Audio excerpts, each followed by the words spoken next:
तेजस्वी यादव कल बाल बाल बच गए, नहीं तो कल वो भी अपने पिता श्री लालू प्रसाद यादव जी की तरह जेल में चले जाते हैं। हाँ, हम वही तेजस्वी यादव की बात करें जो भी वर्तमान में बिहार के उप मुख्यमंत्री और स्वास्थ्य मंत्री दोनों हैं। अरे हाँ, वही तेजस्वी यादव जो रात में 12 बजे पटना के सरकारी अस्पताल में औचक निरीक्षण करने पहुंच जाते हैं, जो कि पकड़े जाने पर एक सरकारी डॉक्टर को सस्पेंड भी करते हैं। यानी वो साबित करने में लग गए हैं कि हाँ, हम कार्रवाई और सुनवाई वाली सरकार है। यानी अब पूरी तरह से बिहार के स्वास्थ्य व्यवस्था को दुरुस्त करके रखे हुए हैं। तो तेजस्वी यादव के परिचय बहुत अच्छा से दे दिए हैं और आशा करते हैं कि आप सब तेजस्वी यादव के मतलब बहुत अच्छा से समझ गए होंगे। तो चलिए अब हम बात करते हैं कि आखिर तेजस्वी यादव बाल बाल कैसे बचे, कैसे कल जेल में चले जाते हैं अपने पिता श्री लालू प्रसाद यादव जी की तरह। तो चलिए अब उस मुद्दे पे बात करते हैं।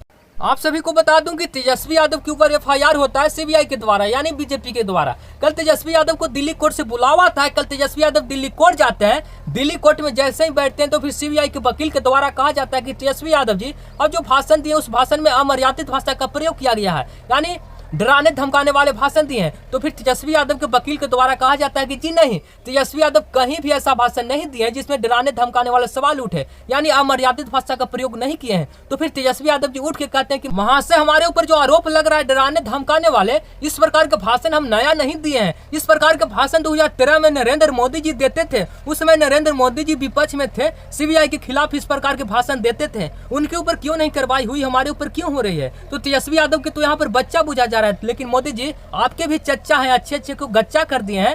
तेजस्वी यादव को बच्चा नहीं बुझा जाए, इसमें अच्छा होगा। सबसे पहले आप वो भाषण सुन लीजिए जिसमें मोदी जी सीबीआई के खिलाफ बोल रहे हैं, और यही उदाहरण देख के तेजस्वी यादव कोर्ट में खड़े होकर सीना टाइट करके सीबीआई वाले को जवाब देते हैं और अपना डिग्री प्राप्त कर लेते हैं। पहले ये सुन लीजिए। ये ऐसा चुनाव है जिसमें कांग्रेस और सीबीआई ने मिलकर के भी भारतीय जनता पार्टी को पराजित नहीं कर पाए हैं।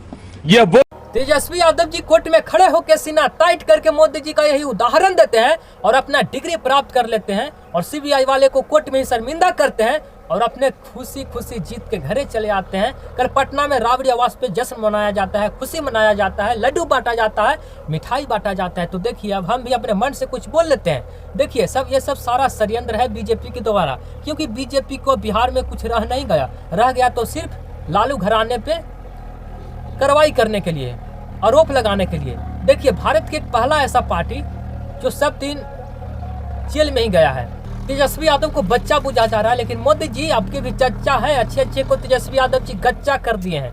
इनको बच्चा नहीं बुझा जाए, सब सारा षड्यंत्र है। तेजस्वी यादव जी को जब मुझ नहीं आया था तब से इनके ऊपर कार्रवाई हो रहा है। इनके पिता को तुम बुढ़ा करते हैं यार, ये बोलने से भी कहीं चले जाएंगे। इनको बोलने का अधिकार है। तेजस्वी यादव जी कोर्ट में कहते हैं कि हम बोलने से कहीं नहीं जाएंगे, बोलने का मुझे अधिकार है, हम बोलने से कभी नहीं पीछे होंगे। तो बात भी सही है, तेजस्वी यादव कभी भी बोलने से पीछे नहीं जाएंगे। अरे भाई, बोलने से भी कोई कहीं चला जाएगा।